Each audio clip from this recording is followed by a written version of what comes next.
जय श्री कृष्ण। स्वागत है आप सभी का स्पिरिचुअल थॉट में। कैसे हैं आप सभी लोग।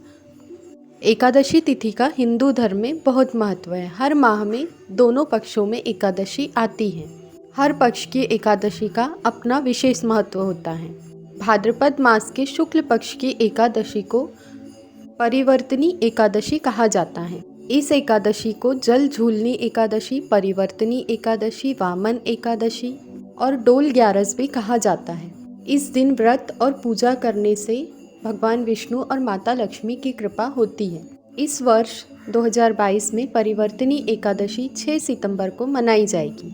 वैसे तो एकादशी तिथि 2 दिन है, 6 सितंबर और 7 सितंबर। मान्यता है कि इस दिन भगवान विष्णु शयन में करवट लेते हैं, इसलिए इसे परिवर्तनी एकादशी भी कहा जाता है।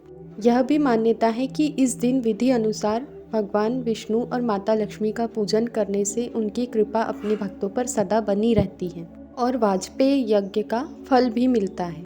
आज की वीडियो में मैं आपके साथ शेयर करने वाली हूँ परिवर्तनी एकादशी कब है, इसका शुभ मुहूर्त, शुभ योग, इसका महत्व, पूजा विधि एवं परिवर्तनी एकादशी का उपाय। सबसे पहले हम जान लेते हैं कि परिवर्तनी एकादशी कब है, 6 सितंबर या 7 सितंबर।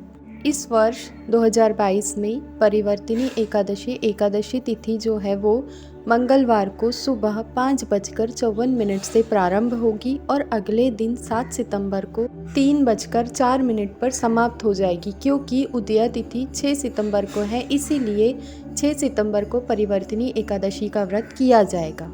अब जान लेते हैं पारण का समय। जो 6 सितंबर को व्रत रखेंगे उनके लिए पारण का समय है 7 सितंबर को सुबह 8:33 तक। इस बार एकादशी पर 4 शुभ योग बन रहे हैं: आयुष्मान योग, सौभाग्य योग, रवि योग और त्रिपुष्कर योग। ऐसे में इन 4 योग में भगवान विष्णु माता लक्ष्मी की पूजा करना बहुत ही शुभ है।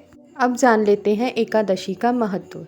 पौराणिक शास्त्रों के अनुसार एकादशी का व्रत भगवान विष्णु को समर्पित है। भाद्रपद मास के शुक्ल पक्ष में पड़ने वाली एकादशी के दिन भगवान विष्णु के वामन अवतार की पूजा की जाती है। मान्यता है कि परिवर्तनी एकादशी के दिन व्रत करने से व्रती को वाजपेय यज्ञ के करने के बराबर फल मिलता है। साथ ही इस दिन भगवान विष्णु का पूजन करने से तीनों लोकों के देवताओं का पूजन करने के समान फल प्राप्त होता है। अब जान लेते हैं एकादशी व्रत की पूजा विधि। इस एकादशी के व्रत करने वाले को सबसे पहले उठकर स्नान आदि से निवृत्त होकर व्रत का संकल्प लेना चाहिए। स्नान के पश्चात भगवान की चौकी पर पीले रंग का वस्त्र बिछाकर उस पर भगवान विष्णु की मूर्ति को स्थापित करें। मूर्ति नहीं है तो आप चित्र को भी स्थापित कर सकते हैं। इसके पश्चात भगवान के वामन अवतार का ध्यान करते हुए भगवान विष्णु को पंचामृत से स्नान करवाएं। उसके पश्चात गंगा जल से स्नान करवाकर उनका विधि पूर्वक पूजन करें। कुमकुम और अक्षत तो भगवान को नहीं चढ़ाया जाता, तो अक्षत के स्थान पर आप जौ का प्रयोग कर सकते हैं। विधि पूर्वक पूजन करने के पश्चात उन्हें भोग लगाएं।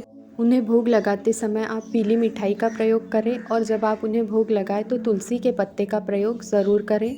इस तरह उनकी पूजा करके कथा सुने और उसके बाद आरती करें। और इस दिन पूरे समय आप ओम नमो भगवते वासुदेवाय इस मंत्र का जाप करते रहें। विष्णु पुराण के अनुसार परिवर्तनी एकादशी का व्रत करने से सभी भय और पापों से मुक्ति मिलती है और मधुसूदन की कृपा अपने भक्तों पर बनी रहती है।